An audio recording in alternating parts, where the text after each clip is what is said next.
کہ آج ہمارے درمیان ایک عظیم شخصیت موجود ہے، اور ایسی عظیم شخصیت ہے کہ تمام علماء ہند مہذبیہ کے صدر بھی ہیں۔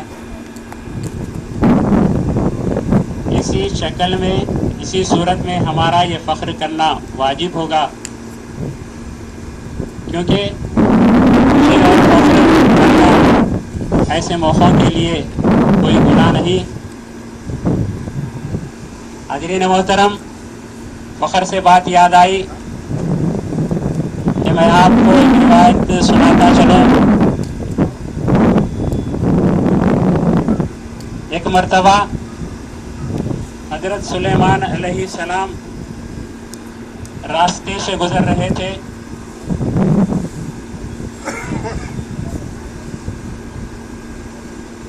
ان کے سامنے ایک چونٹیوں کی قطار گزر رہی تھی۔ جیسے ہی آپ کے گھوڑوں کی پیروں کی آواز سن کر چونٹیوں نے کہا کہ دیکھو سلیمان علیہ السلام کی سواری آ رہی ہے۔ اس ندا کو، اس آواز کو اور اس گفتگو کو حضرت سلیمان علیہ السلام نے سماعت کیا اور پھر اپنے گھوڑے کو روکا اور پھر گھوڑے سے نیچے اترے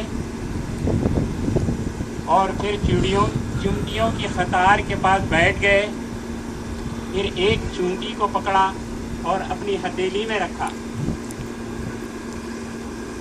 اور پھر اس چونٹی سے مخاطب ہو کر فرمائے کہ اے چونٹی، بتانا کہ اس وقت تیرا مقام بلند ہے یا میرا مقام بلند ہے۔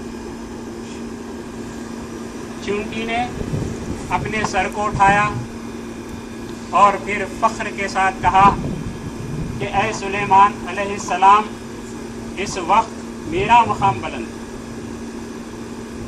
الحمدللہ، چونٹی نے کہا اے سلیمان علیہ السلام، اس وقت میرا مقام بلند ہے۔ سلیمان علیہ السلام محو حیرت چونٹی سے پوچھتے ہیں کہ اے چونٹی، بتانا کہ وہ کیسے؟ پھر چونٹی نے اپنا سر اٹھایا اور کہا اے سلیمان علیہ السلام، میں اس وقت نبوت کی ہتھیلی پہ ہوں، اس لیے اس وقت میرا مقام بلند ہے۔ تو عزیزان محترم، آج ہم کو بھی فخر کرنے کی ضرورت ہے، کیونکہ ہمارے بیچ ایک ایسی شخصیت موجود ہے۔ حالات حاضرہ کے حساب سے میں چند اشعار بولتے ہوئے میاں کو خطاب کرنے کی دعوت دوں، کیونکہ آج کل کے ذہنوں میں یہ بات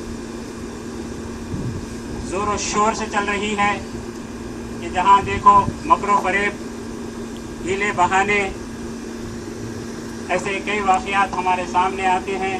بات بات پر حجت کرنا، اسی کی مناسبت سے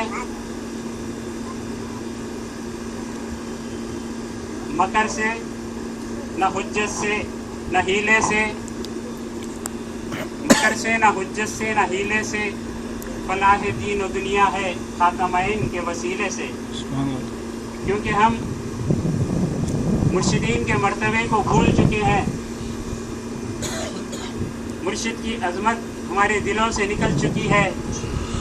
مہذبیت کے راستے کو ہم اختیار کرنے کے بجائے اس کو چھوڑتے چلے جا رہے ہیں۔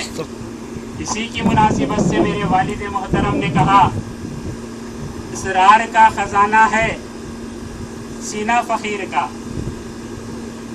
اسرار کا خزانہ ہے سینہ فقیر کا، حاصل اسی کو ہو جائے جو ہو جائے پیر کا۔ ہم پیر کے ہوتے ہی نہیں، اور پھر حجتیں کرتے رہتے ہیں، مکر و فریب کی چالیں چلتے ہیں۔